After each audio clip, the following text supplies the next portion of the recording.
Hello students. Good morning. Morning, sir. Today we are going to see one-dimensional power element problem.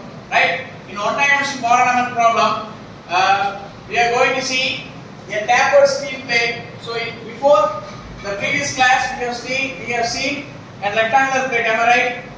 A rectangular plate, steel bar we have seen. Here we are going to see tapered steel plate. That is what the difference. And last class we have found out that unknown displacement. But in this class, through this problem, we are going to find global force vector, stiffness matrix, then displacement, then stress, then reaction forces at the support.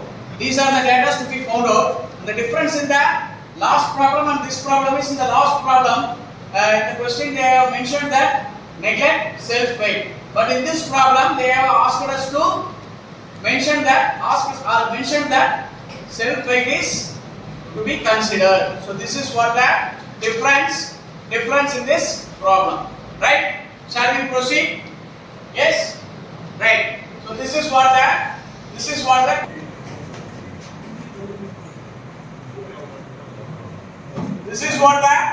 given diagram. The diagram is given in the question itself, right? This is tapered steel plate, right?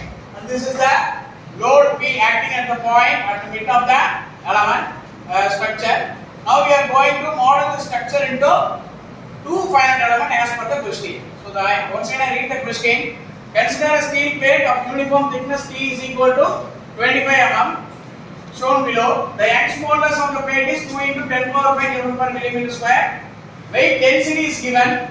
That is weight density of the element. That is rho is equal to 0.82 into 10 power minus 1 Newton per millimeter cube. Then this is the point you have to listen carefully in the question. In addition to its self weight. So that is what. In addition to its self weight, the plate is subject to a point load of P is equal to 100 Newton at its midpoint.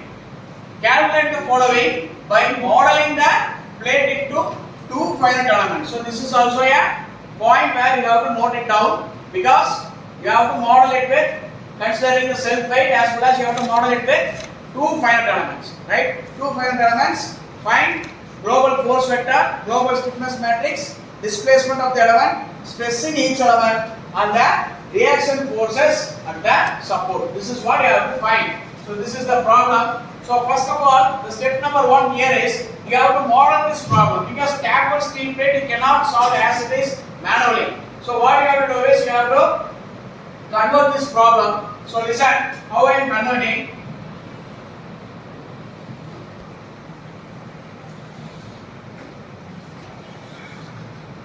So we know the width of the top end and width of the bottom end. We don't know the width of the middle end. In order to find the width of the element, there is a formula. So we have to find that. So how will you find that? Width of the second point is equal to width of the first point plus width of the third point divided by 2. So that is, what is width at the top end? 150. 150. Good. 150. What is the width at the bottom end? 75. Divided by 2. So what is the width at the middle?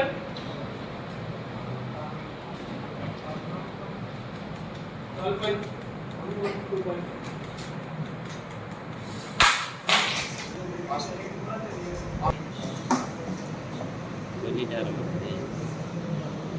So now you can see here, this tapered steel plate is modeled into two finite elements.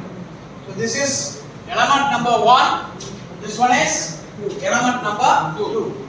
So this is element number 1 and this one is element number 2. So this is how you have to model. The step 1 is modeling it into two finite elements. So the given structure is modeled into two finite elements. The total length is given as 600 in the question. So the total length is given as 600 mm in the question. So this is what we have modeled it into two finite elements. So this is what your step number 1. Is it clear? Yes. So I am going to write first the given data. So after modeling it into two finite element, I am writing the given data one by one. So what are the data so I have given? Thickness of the element T is equal to 25 mm. Then Young's modulus capital E is equal to 2 into 10 power 5 Newton per millimeter square. Then weight density rho is equal to 0.82 into 10 power minus 4 Newton per millimeter cube. Next, point load P is equal to 100 Newton. That's it. So these are the given data. The data to be found. That is, what are the things you have to find in this question is, first thing you have to find what first one? The global force vector. The second one, stiffness matrix. Third one, displacement vector. Fourth one, stress sigma. Fifth one, reaction forces at the support. So these are the data to be found out in this screen.